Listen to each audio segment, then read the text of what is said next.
Trusting the person who raised you is supposed to be the easiest thing in the world.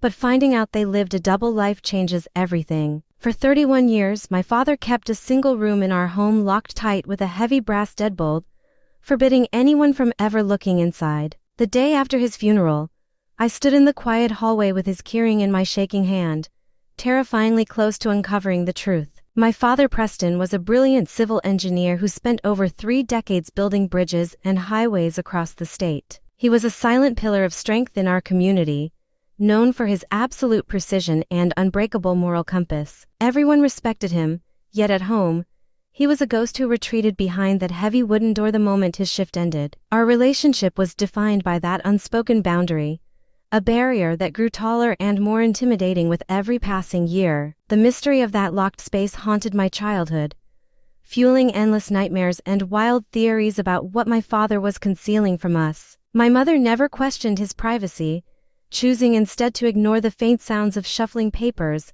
and low murmurs that echoed through the vents late at night. Her compliance only intensified my curiosity, creating a deep sense of isolation in a house that was supposed to feel safe and welcoming. Everything shattered during my senior year of college when my mother suddenly collapsed and passed away before I could make it back home.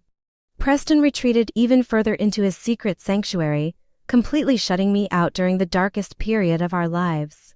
I resented his cold detachment, convinced that he cared more about whatever was behind that locked door than his own grieving son. Our communication dwindled to awkward holiday phone calls, leaving me to navigate adulthood completely anchored by unanswered questions. Last month, the hospital called to inform me that Preston had suffered a massive heart failure while working at his desk. Cleaning out his estate was an agonizing process, but my eyes kept drifting back to the rusted deadbolt at the end of the corridor. When I finally turned the key and pushed the door open, the heavy scent of old paper and dust hit my face.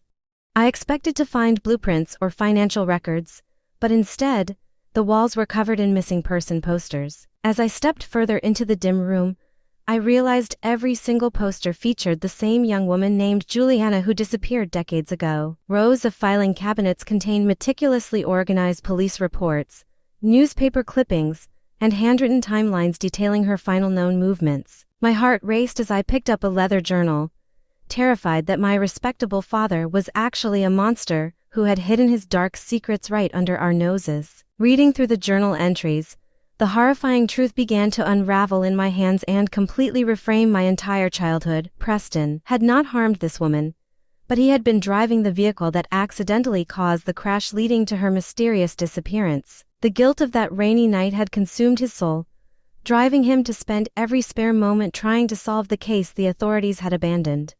He sacrificed his own happiness and his relationship with me to hunt for a closure that always remained just out of reach. Deep within the final drawer, I discovered a sealed envelope addressed directly to me alongside a detailed map marking a remote location in the valley. His final letter begged for my forgiveness, explaining that his coldness was a desperate attempt to protect me from the dangerous shadow of his past. He had finally located her remains but passed away before he could bring the truth to light, leaving the final burden squarely on my shoulders. The next morning, I stood in the pouring rain with the local sheriff as recovery teams excavated the exact coordinates marked on my father's map. Watching them pull the tragic evidence from the earth brought a sudden, overwhelming wave of clarity to my shattered reality.